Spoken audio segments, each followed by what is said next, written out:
Om Namo Bhagavate Vasudevaya.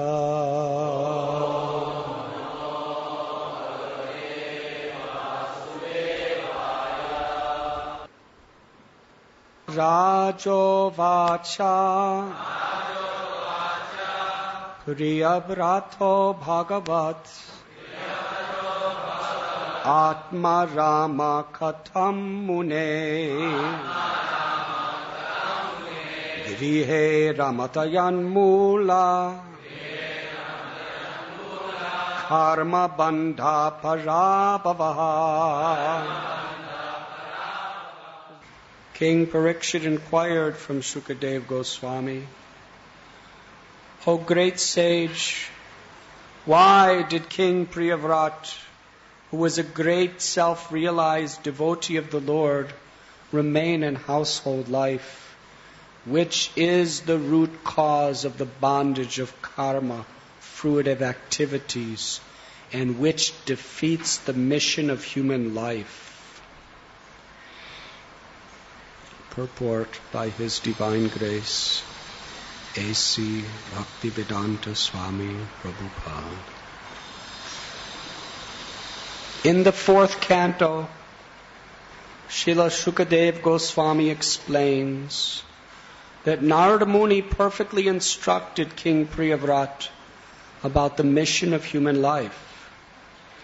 The mission of human life is to realize oneself and then gradually go back home, back to Godhead. Since Narada Muni instructed the king fully on this subject, why did he again enter household life, which is the main cause of material bondage? Maharaja Pariksit was greatly astonished that King Priyavrata remained in household life, especially since he was not only a self-realized soul, but also a first-class devotee of the Lord. A devotee actually has no attraction for household life. But surprisingly, King Priyavrata enjoyed household life very much. One may argue, why is it wrong to enjoy household life? The reply is that in household life, one becomes bound by the results of fruitive activities. The essence of household life is sense enjoyment. And as long as one engrosses his mind in working hard for sense enjoyment, one becomes bound by the reactions of fruitive activities. This ignorance of self-realization is the greatest defeat in human life. The human form of life is especially meant for getting out of the bondage of fruitive activities. But as long as one is forgetful of his life's mission and acts like an ordinary animal, eating, sleeping, mating, and defending, he must continue his conditioned life of material existence.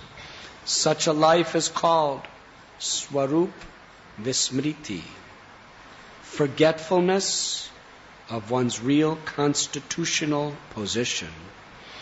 Therefore, in Vedic civilization, one is trained in the very beginning of life as a brahmacari.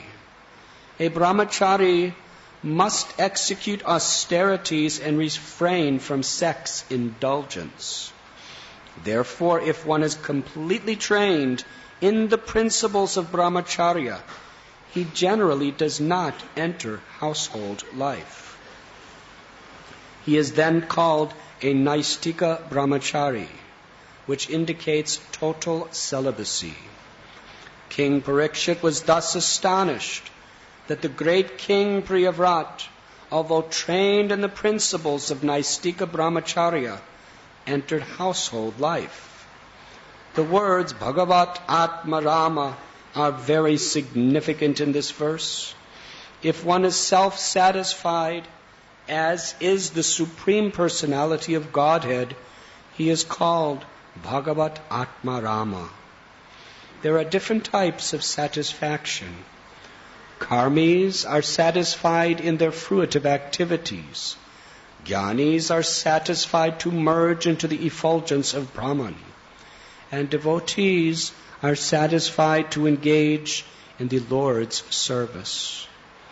The Lord is self-satisfied because He is fully opulent, and one who is satisfied by serving Him is called Bhagavat Atma Rama. Manushyanam sahasreshu.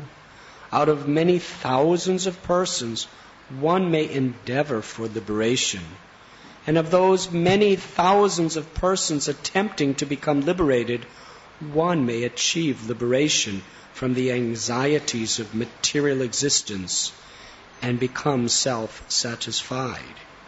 Even that satisfaction, however, is not the ultimate satisfaction. The jnanis and the karmis have desires, as do the yogis, but devotees have no desires. Satisfaction in the service of the Lord is called akama, freedom from desire, and this is the ultimate satisfaction. Therefore, Maharaj Pariksit inquired, how could one who is fully satisfied on the highest platform be satisfied with family life? The word parabhava in this verse is also significant. When one is satisfied in family life, he is doomed because he must already have forgotten his relationship with the Lord. Prahlad Maharaj describes how the activities of family lives implicate one more and more. Atmapatham grihamandakupam.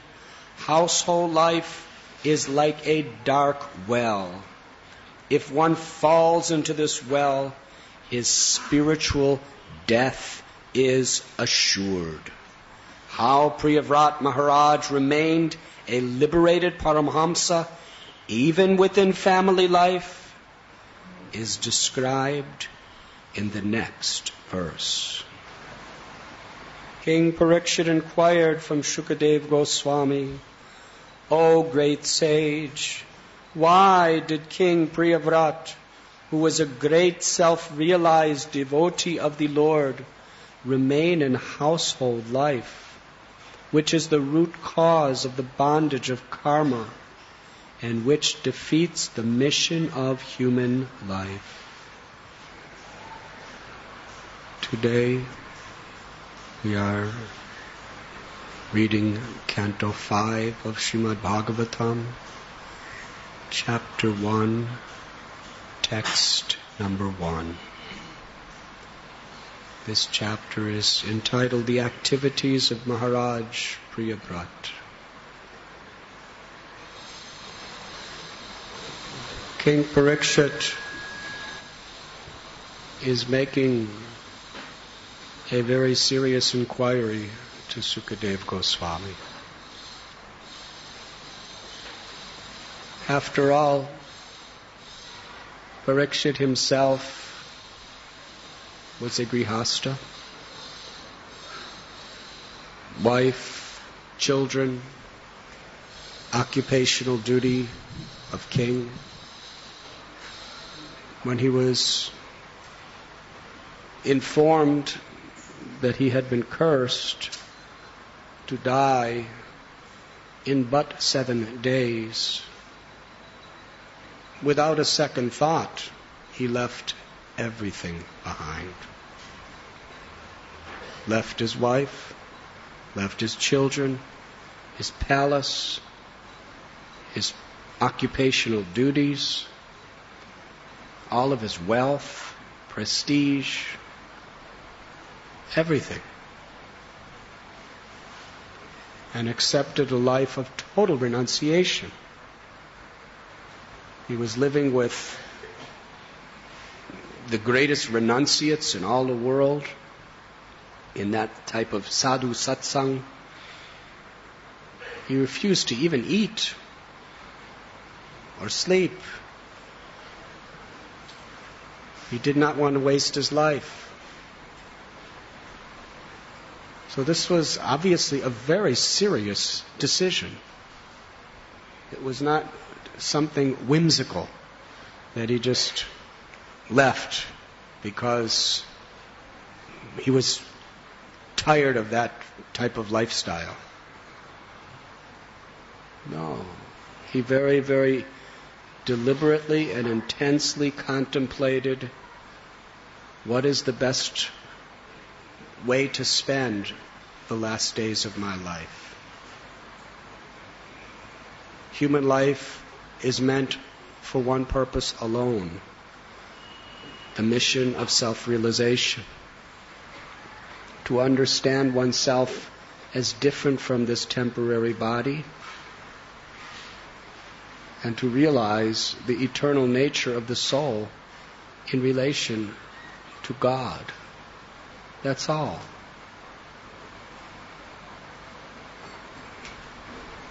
Outside of the process of self-realization, the animals have provisions for eating, sleeping, mating, and defending, and the enjoyments therein.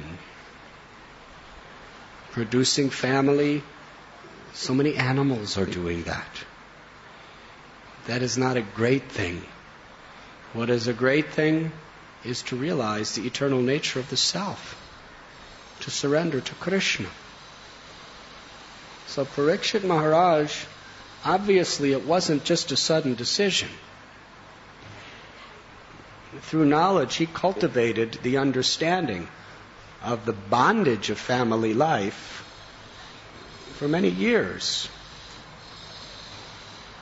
You can't just make a decision like that, like in an instant. He cultivated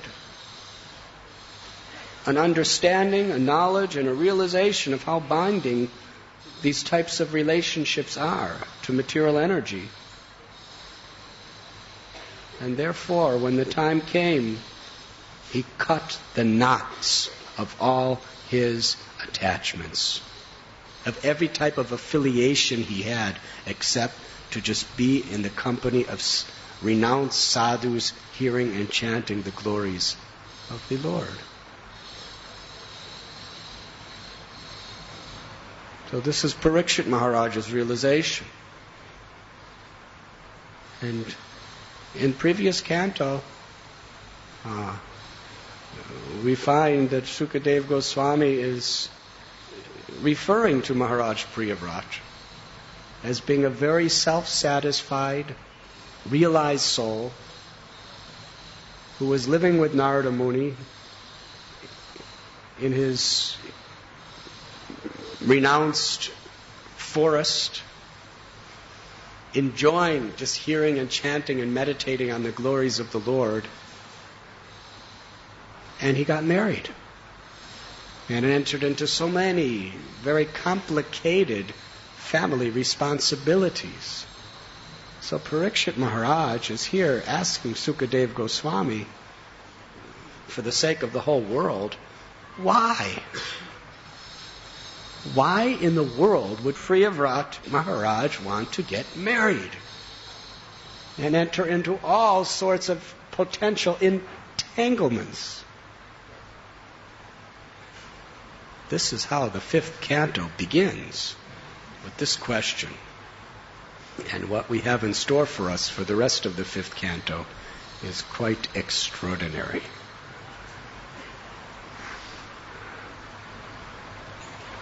According to Pariksit Maharaj, he says, why? Why did King Priyavrata, who is a great self-realized devotee of the Lord, remain in household life, which is the root cause of the bondage of karma, fruitive activities, and which defeats the mission of human life? There are examples of such self-satisfied souls. There is Narada Muni. From the very beginning of creation, Narada Muni was born of Brahma and had no interest. Immediately, he just adopted the life of renunciation and made the whole universal creation his family without any karmic bondages. He was just preaching. Narada Muni bajayi vina radhikara mananame. Playing on his veena. Ananta Nitai Prabhu. He's starting to follow in the footsteps of Narada Muni. Veena. Hopefully both your renunciation and your veena playing will develop according to Narada Muni's footsteps.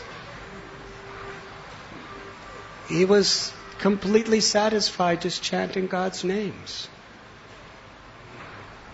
And therefore he didn't want anything to do with any material entanglements. Renunciate. And soon after Narada Muni was the 4 Kumaras. Actually, Lord Brahma's service to the Lord was to procreate for the purpose of populating the universe. And he requested the Kumaras to do so, but they refused. Essentially, they said to Brahma, we're not going to do that. You can tell us what you like, but that's the one instruction we're not going to follow. Because we understand how this type of relationships with wife and children, and then you have to maintain and all of these other things, is so entangling, so implicating, and so complicated that imperceptibly you become bound up. You have to deal with this material energy. And that type of dealing is very potentially contaminating. Therefore they refused. And to this day, the Kumaras are old. To this day, the 4 Kumaras are still brahmacharis. Haribo. They're very senior brahmacharis. Although they have 4-year-old bodies, they've been in the ashram a very long time. If any of us think that we're senior brahmacharis, 15 years, just compare yourself to the Kumaras, and you'll understand that you're just a very junior neophyte. That is the art of remaining humble. If we compare ourselves to people who are newer than us, then we can become proud. I know more, I've been around longer, I have more realizations, I know the ins and the outs. You compare yourself to Narada Muni or the Kumaras, and then you'll take a very humble position.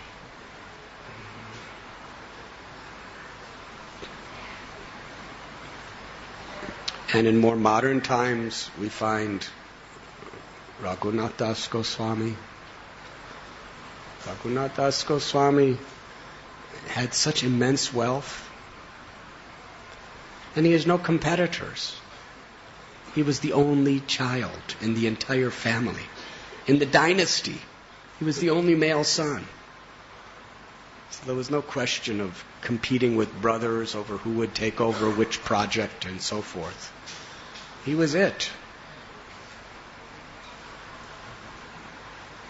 In Krishnapur, Adi Saptagram area, so beautiful home and so nice, loving parents, and they married him to a wife who was very chaste, of a very perfectly cooperative and sweet nature, and had the beauty of a heavenly angel, both physically as well as her personality. And he was very popular. Everyone liked him a lot.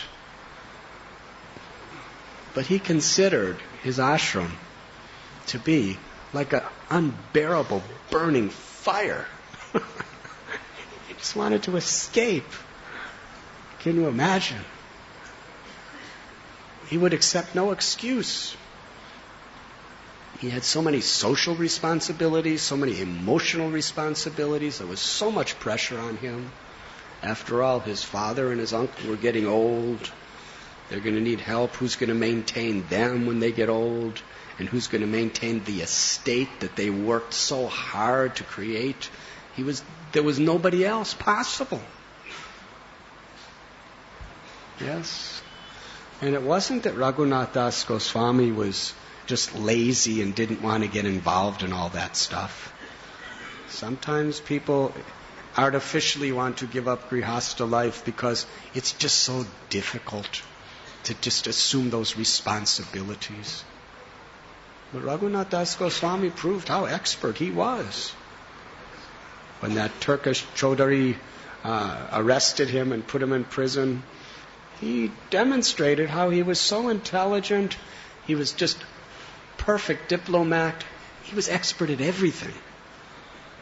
For him, it would have been a breeze to do all of his occupational duties. He was a brilliant genius in every sense. Tremendous capacity.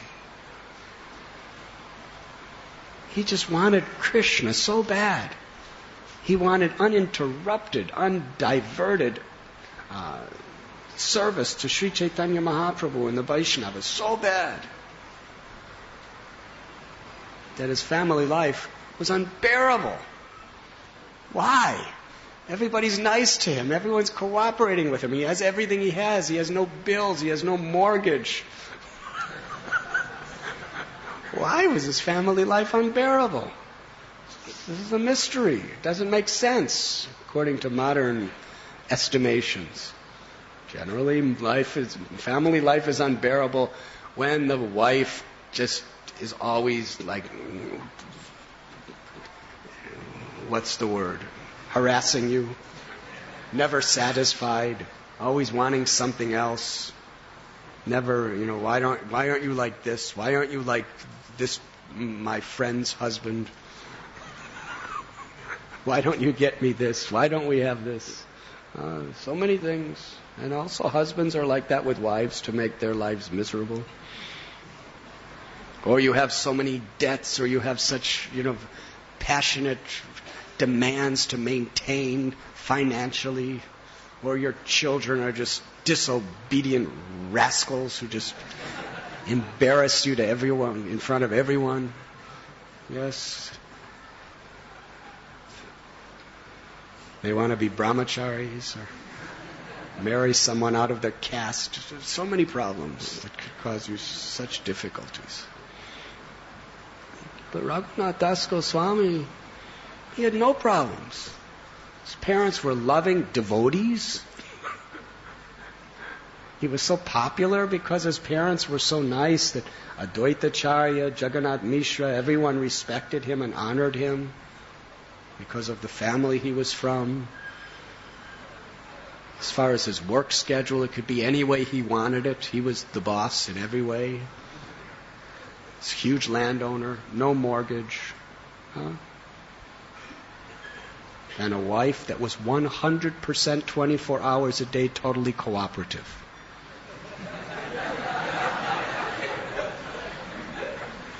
Now that might seem boring for some of you, but she was very sweet-natured, like an angel. So why? Why was he so eager to get out? Now, in that type of a situation, if you try to get out, but then you're forced, by force, to come back, which he was. Every time he would leave home, his parents would actually have guards physically capture him and bring him back and put him back in the house. Hare Krishna. And that happened almost every day. It was practically a daily affair. He would try to escape and they would bring him back. Now that's enough justification for most people to say, it's Krishna's arrangement. Maybe I'm supposed to just live in this ideal situation. It was the ideal situation any grihastha could possibly ask for, what Radhanath Das Goswami had. But yet he was burning and longing to escape. And he did. By the mercy of Lord Nityananda Prabhu and the Vaishnavas. At Panihati, he prayed for this benediction. I'm just bound up and suffering in the bondage of family life. Please let me escape and attain complete shelter of Lord Chaitanya Mahaprabhu's lotus feet. And he did.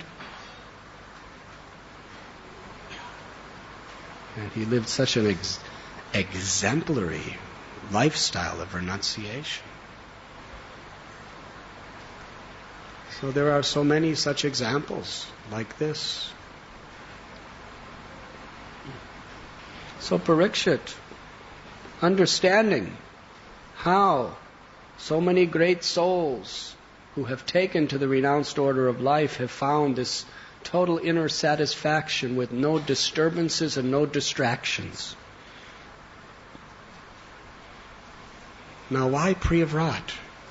He was a brahmachari. He was a brahmachari living with Narada Muni. The Gandhamadana mountain.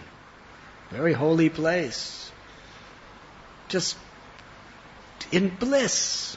Just hearing Narada Muni speak, meditating on the beautiful form of the Lord, hearing the glories of the Lord, serving the great sages. Why? Why did he get married? Should we end class here? That's where the purport and translation end.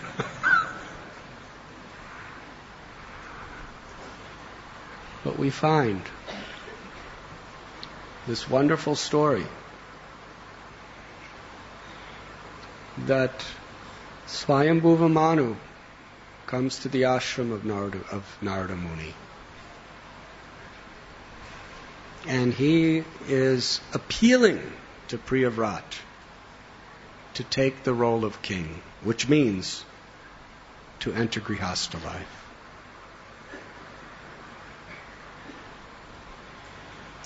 And Priyavrata,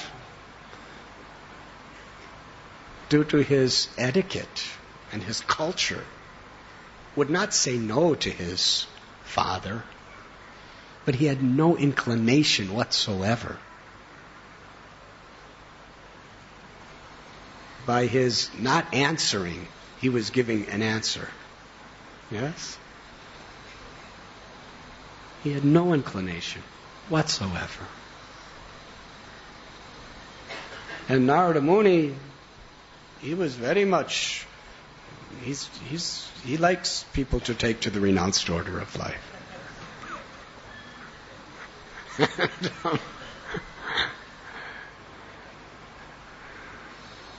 In fact, Daksha, in the previous canto, yes, fourth canto, Daksha had 2 sets of sons. And he sent them to train up to be proper grihastas. And Narada Muni just interfered with all of his plans and convinced them to join the brahmachari ashram. And all was Daksha very angry. The first time, he somehow or other controlled his anger and didn't say anything. And then he had to have a whole new set of sons, Haryashvas. And then he told his second sons that do not do what your brothers have done. They have disgraced me. I'm sending you to prepare to be first-class grihastas. Yes? So they went. And there Narada Muni, he approached them, very persistent, and told them, your brothers are so happy, you should follow in the footsteps of your brothers. Why do you want to get involved in all these entanglements and bondages and so many responsibilities that just distract your attention away from the goal of life? So they were convinced. And they became renunciates. And Daksha was so upset. He was outraged. He actually cursed Narada Muni. That you have artificially taken our sons out of the proper process. According to the process, first they should enjoy family life, very nicely enjoy family life. And then through enjoying for so many years, while following regulative principles, they'll get frustrated with all these things and they'll grow up and gradually they just won't have any taste for these things anymore. And then they could take to the renounced order of life. When they're actually mature, they could take to the renounced order of life. But these are just kids. They're young. They haven't gone through the various stages of learning about life. You have artificially given them. This is very bad. They said many bad things against Narada Muni. And he said, you will never be able to live in any place. Narada Muni took that as a benediction. Last night in that wonderful drama, we saw Sri Chaitanya Mahaprabhu. He was cursed. Amazing situation. He had Vishnu Priya, who happens to be Lakshmi, the goddess of fortune, and Sachi Mata, who happens to be Yashoda Mai. Now, I know some of you are good mothers, but Yashoda Mai? Could you imagine having her as a mother? And Lakshmi, the goddess of fortune, as wife? Very sweet arrangement. And that Brahmin cursed him. You did not allow me to enter your kirtan. I'm Brahmin. How could you not give me entrance? I curse you. That just as you did not allow me into that house, you will be kicked, you will have to lose your house and never again enjoy a home or a family. Haribo. Well, that's a serious curse to a 24-year-old boy who's married in such a nice way. But Lord Chaitanya, he was blissful. He thanked him very much. He said, this is a benediction. I will take this as a blessing. In the same way, Narada Muni accepted it as blessing. Hare Krishna. So, brahmacharis, you are happy. Narada Muni had so, in his preaching, what type of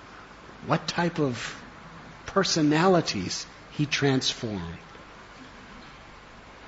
One was Prahlad. Now this is an interesting situation, because some of the heaviest statements warning us against the dangers of family life were spoken by little Prahlad Maharaj, who was only 5 years old. Andakupam, itvatmapatham in atmakupam. He tells his father that family life is like a deep, dark well. Have any of you ever fallen into a deep, dark well where there is no water but only suffering?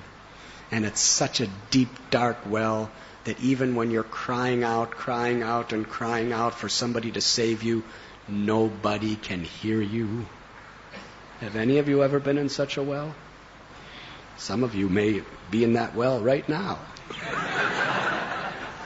According to Prahlad Maharaj.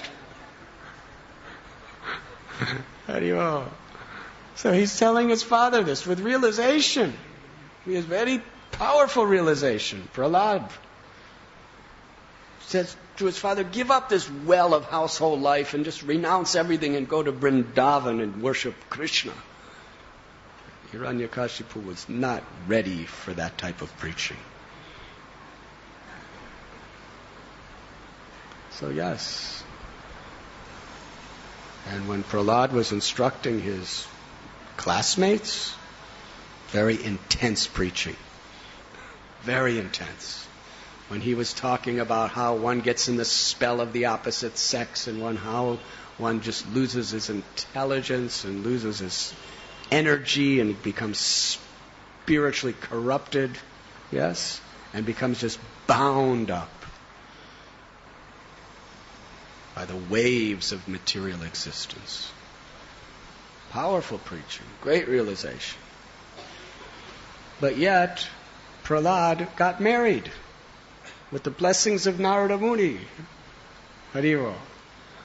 So now we'll discuss this aspect of class. Prahlad, after preaching all this, got married. And he was married for a long time. He had children. Virochan, his grandson, Bali Maharaj. Yes, he had children, grandchildren.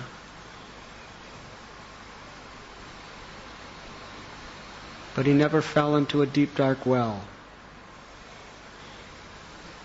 The deep, dark well Prahlad Maharaj is describing is Grihamedi life.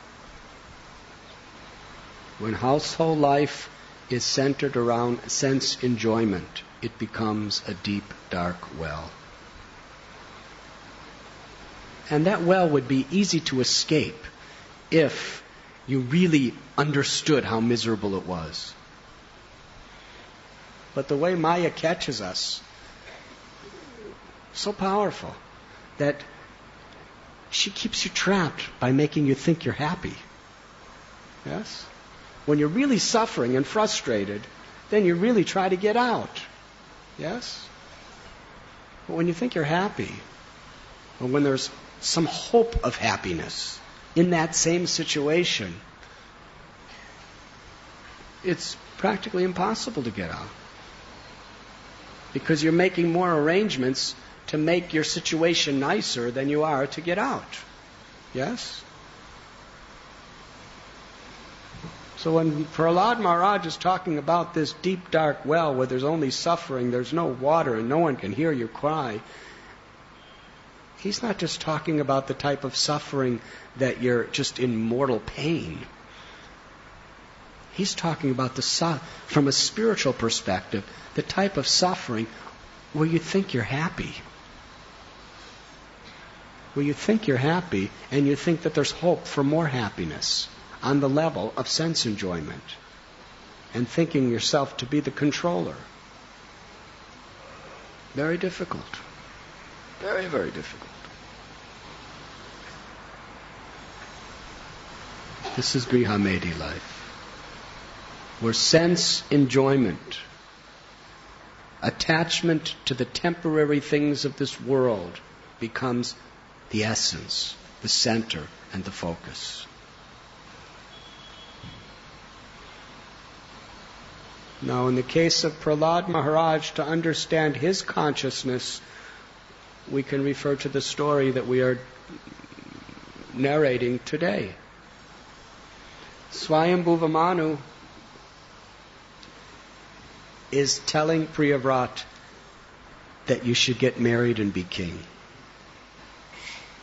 Now, by this time, Priyavrata, he was a real senior brahmachari too. He wasn't a new brahmachari. His brother, Uttanapada, yes? His brother, Uttanapada, who was younger than him, he took the throne because Priyavrata didn't want anything to do with it. Now that's detachment.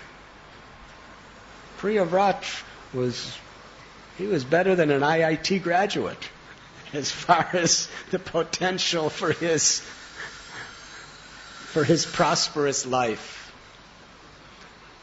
He was the heir to the throne of the entire world. Yes? Swayambhuva Manu is like the king who's directing mankind. And he's offering the throne to his eldest son.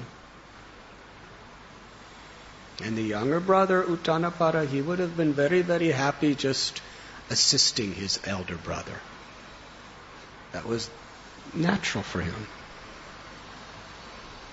But Priyavrata gave up he didn't want it. He just wanted to be with Narada Muni and Narada Muni's sadhu friends and just absorbed in Krishna with no material possessions whatsoever. Huh? And this is when he was young. He made this decision. And his father honored it because he understood this is a very, very great thing that my son is doing. He wants to renounce the world for self-realization. This is very great. Swayambhuva Manu was proud of him. But still, he had his responsibilities. So Uttanapada became king. And Uttanapada, we know his son was Dhruva Maharaj. And Narada Muni also preached to Dhruva Maharaj. He was another such person who became completely self-satisfied in the renounced order of life, living in the forest. But Narada Muni told him to go back home and take the role of a king. Dhruva Maharaj had no inclination. He went to the forest with the desire of becoming a king greater than his father or grandfather. But he became so satisfied after purifying his heart and seeing Lord Vishnu, he didn't want anything. All he wanted to do was remember Krishna and be the servant of the servant of the servant. There was nothing else required in his life. But because it was the best way for him to serve the Lord, he accepted a wife and accepted the occupation of a king and lived in the royal palace. Yes? So as the dynasty went down and down, we find the Prachetas, who are descendants of Dhruva and Prachini Barhishat, there was no one to perform that role of a king within their dynasty. There was no one else. Haribol. So here we find that Swayambhuva Manu is approaching Priyavrata, who's been a brahmachari for a long time. Very senior man. This is what you need to do to serve. And Narada's on one side, and Swayambhuva Manu's on the other. One is influencing to a life of free renunciation, and the other a life of so many headaches and responsibilities of maintaining family and household and paraphernalia and kingdom. Yes? What people want to do, what they want to get involved in, he had no inclination whatsoever for. So Lord Brahma, who was senior Vaishnava amongst them, within the universe, there's no one more senior than Lord Brahma. He's the father of both Narada and Swayambhuva Manu, as well as their guru. So Brahma understood Priyavrata's mind. And Brahma actually preached to Priyavrata and preached to the world that the concern is, on the path of bhakti, simply how we could best serve.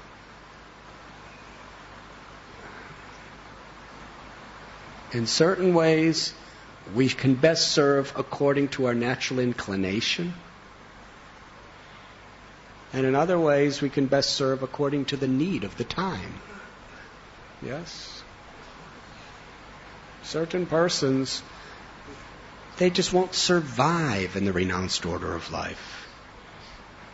Due to previous conditionings and previous lives, and in this life, they just have, too many desires. And, of course, according to the Vedic system, Prabhupada explains, it's very healthy for everyone to get brahmachari training. First 25 years of life, get trained as a brahmachari. And if one is just very satisfied with that type of life and basically satisfied just fighting against the agitations of the mind and the senses, then carry on, Prabhu. Brahmachari ashram is very nice. But if we find that we're disturbed, agitation is there, unless you're a Paramhamsa.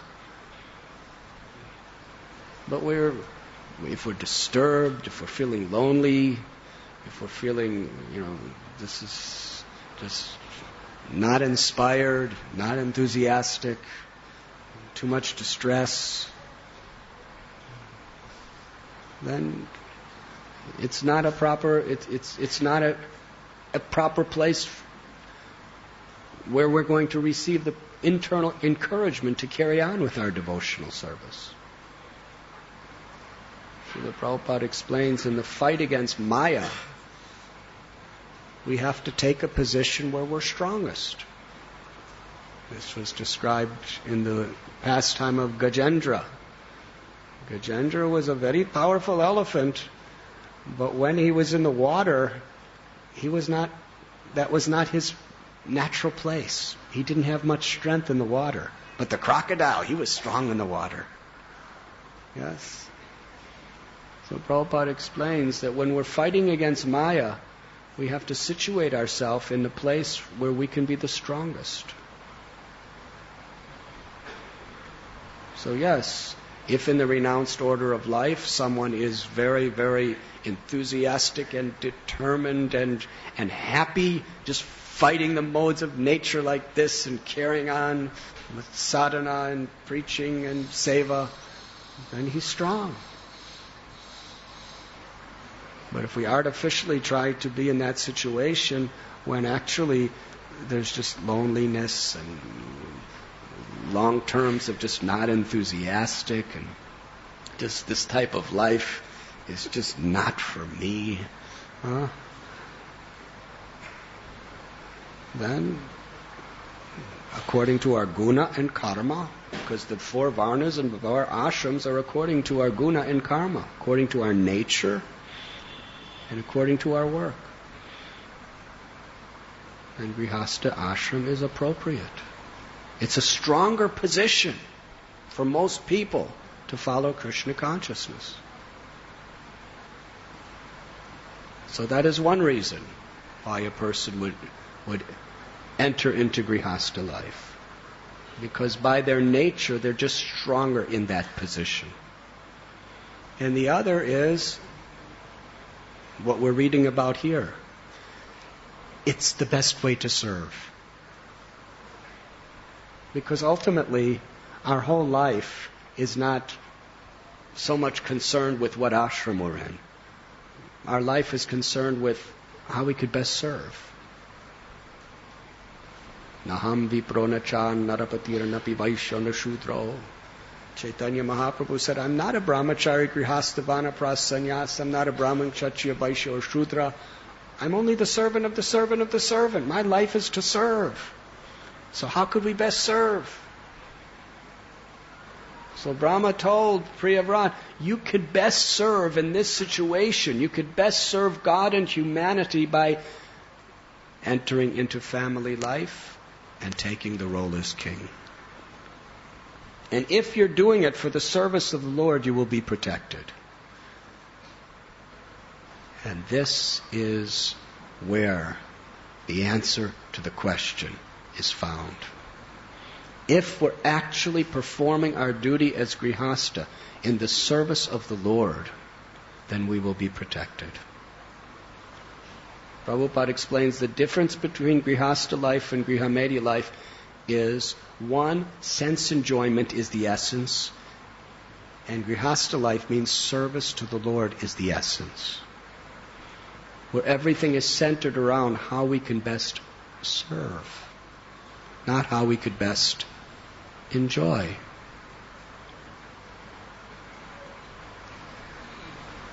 But at the same time, in order to actually be in that frame of mind, that state of consciousness, we must be very, very honest and sincere. in any ashram we have to be very honest and very sincere. We find when Garga Muni came to the home of Nanda Maharaj, who's a better grihastha than Nanda Maharaj? He's the ultimate, supreme grihastha. He's eternally grihastha. There's nothing temporary about his grihastha ashram. We talk about dukkhalayam ashashvatam, that grihasthas become attached to the temporary things of this world, yes? Well, Nanda Maharaj, there was nothing temporary about his ashram. His son is Krishna. He's eternally the father of Krishna. Krishna doesn't even get old. Yes? Krishna's Navayovanam. And Yashoda Mai is his eternal wife, and she never gets older than she already is. Yes? It's quite amazing. Having a wife that never gets old. And you don't get old. And your son never gets too old.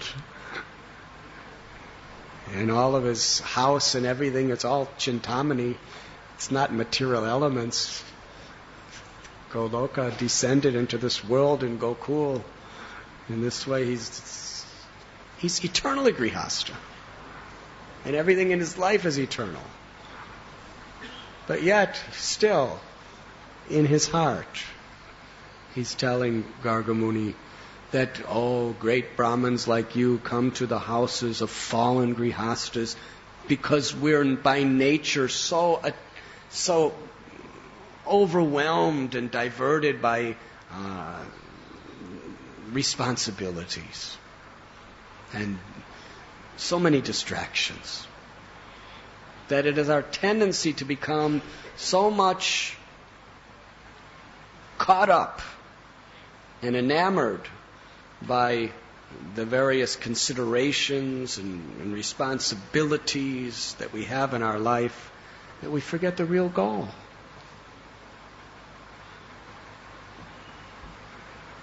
What's the real goal? To always remember Krishna and never forget Krishna. Now, Nanda Maharaj never forgot that for a moment, but still he's thinking he is. So this is a test for all people who are grihasthas. If you think you're very fixed up in Krishna consciousness, compare yourself to Nanda Maharaj as far as how much you're remembering Krishna and never, ever, ever, ever forgetting Krishna. And Nanda Maharaj is presenting himself in this way. That I'm just a fallen grihastha, and I'm so easily diverted by all these temporary situations in this world and these responsibilities. Therefore, we desperately need the merciful sadhus to come to our homes to enlighten us, to awaken in us determination and remembrance of what our real purpose is. Nanda Maharaj is saying like this. Hariyo. That you sadhus, it appears you're coming to a house of us because you're begging. Because grihasthas like to think that they're giving something, that they are the benefactors. But actually, he said, it's a trick. You come to beg, but actually you're giving. In the role of a beggar, you're encouraging us to think that we're doing something wonderful for you, but actually you're coming to our house to enlighten us, to save us from Maya. To rechannel our energies and our consciousness toward Krishna. Because it's so easy to forget. People become so caught up in so many responsibilities, so many pressures. Have any of you grihasthas ever experienced anything like that in your careers? Akrura Prabhu, Hariyo. That's the nature of the ashram. So Nanda Maharaj is telling. So this is factually how grihastas can live on the supreme path of perfection. By keeping Krishna in the center of their lives. Therefore Thakur Bhakti Vinod prayed, Grihe Tako Vane Tako Sadahari Bole Tako. He was grihasta, he knew. And Narottam Das Thakur said practically the same thing in one of his beautiful prayers. And he was a naisthika-brahmacari. So we're hearing it from one of the greatest brahmacharis and one of the greatest grihastas in our history of parampara. And they're both saying the same thing. It really does not make any difference whether you're a grihasta or a brahmachari. What makes a difference is your life is centered around Krishna. The focus, the essence of life is chanting the names of God, hearing about God, associating with the great souls, and being humble. Brahmachari, if you're not humble, you're not brahmachari. Because ultimately renunciation means renunciation of false ego. If you renounce everything else but not your ego, what kind of renunciation is that? It's not going to take you to the spiritual platform. So brahmacharis are humble. They're the legs of society. Yes? Legs are lowest part of the body. That's the way brahmacharis think. And at the same time, we learn from these wonderful, wonderful examples of great grihastas how humble they are. They never think that we're great. We are the benefactors of humanity. They're thinking themselves fallen, desperately in need of association. And as long as we're thinking like that, then we'll reach out and keep Krishna in the center. So yes, Priyavrata, he spent many long years in Grihastha ashram, but he was always protected by Krishna. Because the whole focus of his life was service. Service to Krishna, service to the devotees, and everything he did was with the blessings of great souls. And therefore we find throughout the Vedic histories great personalities both in renounced life and in family life. And their examples, Mahajano Yena Gatasapanta, their examples are very important to follow. Of the Mahajans, there are 12. Some are grihastas, some are renunciates. Yes. And according to our ashram, we must follow in the footsteps. Of the 12 Mahajans, there's Narada Muni, who was brahmachari, Haribo. But then there was also Lord Brahma, who was a grihasta. And then there is the 4 Kumaras, they're brahmacharis. And there's Swayambhuva Manu, who's a grihasta.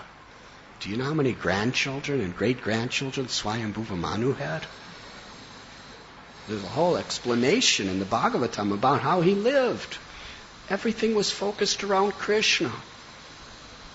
He performed his duties with so much enthusiasm and energy, but everything was centered around Krishna.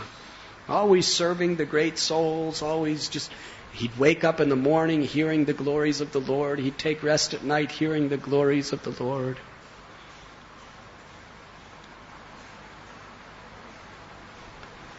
Another great Mahajan, Bhishma. Yes, Bhishma, very famous brahmachari.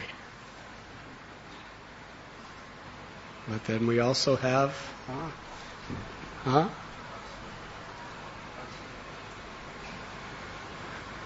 Krishnananda Prabhu is reminding us of Lord Shiva. He was grihasta. Mahadev and Bali Maharaj, Sukadeva Gosvami. So Mahajano Yena Katasapanta. The path of bhakti is so powerful that if we just keep our life focused around devotional service, by the mercy of Krishna, we will be protected and we will attain the ultimate goal of life. But we must be very sincere. And in Chaitanya Mahaprabhu's Leela, we have spoken many times. We have Swarupa-vismrti Gosvami, who was sannyasi. And we have Ramananda Rai, who was a grihasta. We have Gadadhar Pandit, who was brahmachari. And then we have Nityananda Prabhu, who had 2 wives. And Srivas Thakur, who was married. Haribo. We have Rupa Goswami. And then we have Shivananda Sain, who Lord Chaitanya said that your family is my family because of his service. What was Shivananda Sain's mentality? He was grihasta. The Lord loved him so much and loved his family so much. He was willing to put so much energy to give compassion to a dog. Haribo. So charitable.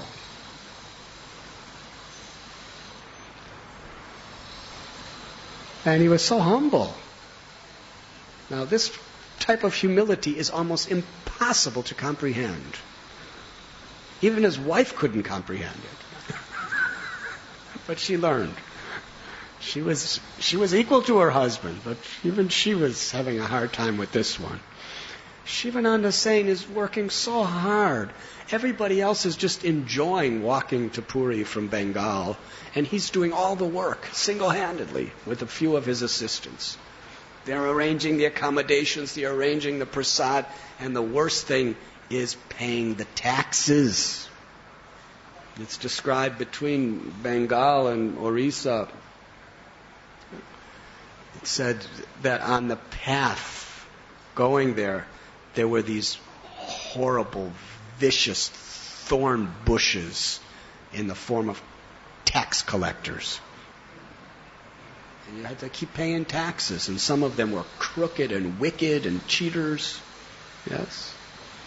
And they had the power of the law on their sides.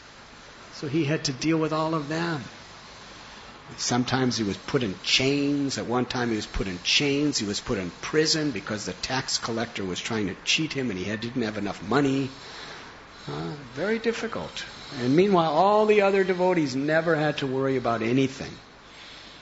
And the amazing thing is Shivananda Sain never, ever, ever, ever, ever, ever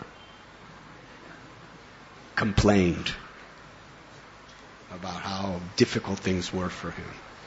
He just did his service gratefully, graciously. And one time he was really being harassed by a tax collector, and he would send all the devotees ahead. You all go ahead and I'll take care of this. And he was being harassed. He was being held up. He was helpless. And he was late. And Nityananda Prabhu, he said, where is Shivananda Sain? I'm so hungry. Where is my food? He's causing me too much inconvenience. I curse all his sons to die.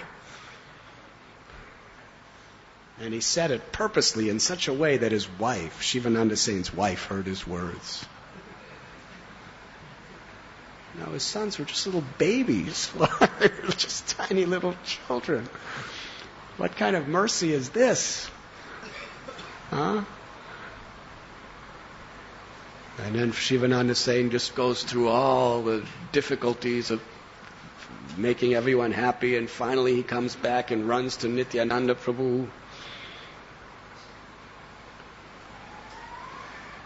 And his wife tells him, on the way, his wife tells him that she's crying.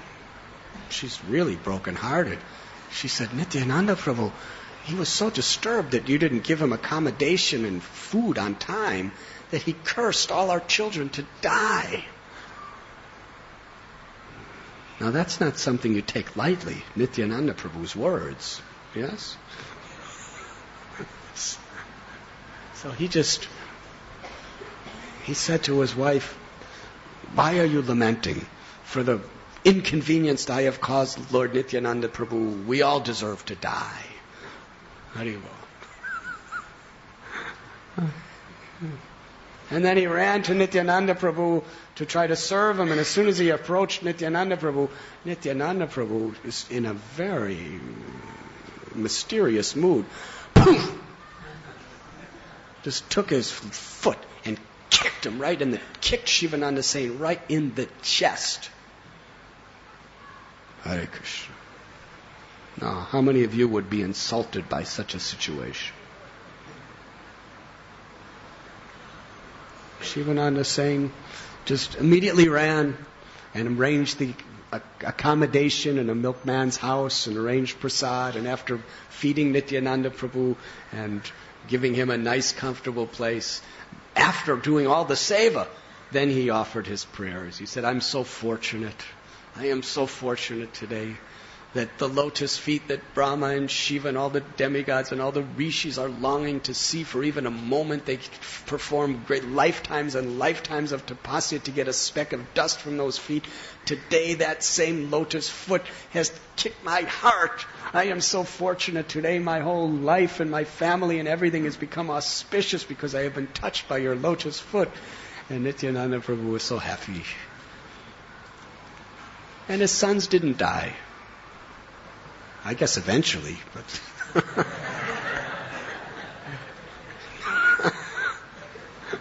but Nityananda Prabhu just staged this. He wasn't really angry. He staged this pastime because he wanted to show the world, who is this Shivananda Sain?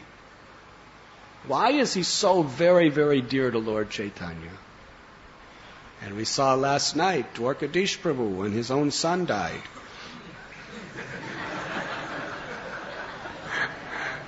In the role of Srivas Thakur. He was sad his son died, but his main concern is the pleasure of the Lord, because he had that faith. If we simply please the Lord, everything is auspicious. If the Lord is pleased, our son will go back home, back to Godhead. So let's just make Lord Chaitanya happy. So these are very, very profound examples of how the Grihastha can really keep Krishna in the center. And Prabhupada said when Krishna is really in the center, in this way, not sense enjoyment, but Krishna, service to Vaishnava, service to Krishna is in the center, then Lakshmi and Narayan lives in the house. Prabhupada says the house becomes Vaikuntha. If Krishna is not in the center, deep dark well, Andakupam. If Krishna is in the center, Vaikuntha. Sudama Vipra. Krishna was so much in the center, whether he was living in a straw shack in total poverty or whether he was living in a magnificent palace greater than Indra's, made no difference. He and his wife and family were just doing the same thing. Worshipping Krishna. Chanting the holy names.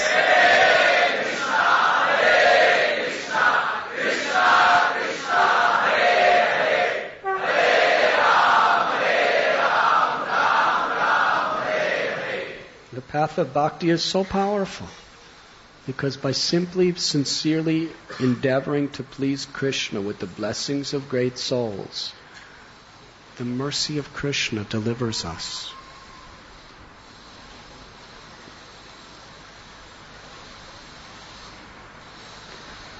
Thank you very much. Srila Prabhupada ki jai. Garuni appeared as Janava and Vasudha, so it was proper that he marry them. But from another point of view, he could best serve as a grihastha. Lord Chaitanya said, I've taken I've taken sannyas because that's the way I could best serve. Lord Chaitanya wasn't frustrated with his grihastha life. He was the happiest person in the universe. He took sannyas because that's the way he could best enlighten people in Krishna consciousness. But Nityananda Prabhu, he said, you could best enlighten people by becoming a grihastha. Very interesting. Nityananda was a staunch avadut brahmachari. And Lord Chaitanya said, you could best preach by taking grihastha life. And Lord Chaitanya was a perfect, exemplary grihastha. And he decided that the best way I can preach is to become a sannyasi. Haribo. So how do we understand these things? With faith. With faith. Mahaprabhu said, I'm sannyasi. I have so many restrictions. I can't go to these very, very, very fallen types of people like you. You can't either. But if you become grihastha, then you could do it. You could go everywhere, anywhere. Mary, Haribo. And he did. So through this example, very, very wonderful examples, the Lord, yad yadacharati srestas tattare vetarojana. The Lord showed by His own example, as Lord Chaitanya and Lord Nityananda Prabhu, that we are willing to accept whatever position that we could best serve. And what is the greatest service? By helping to enlighten other people to love God. Thank you very much.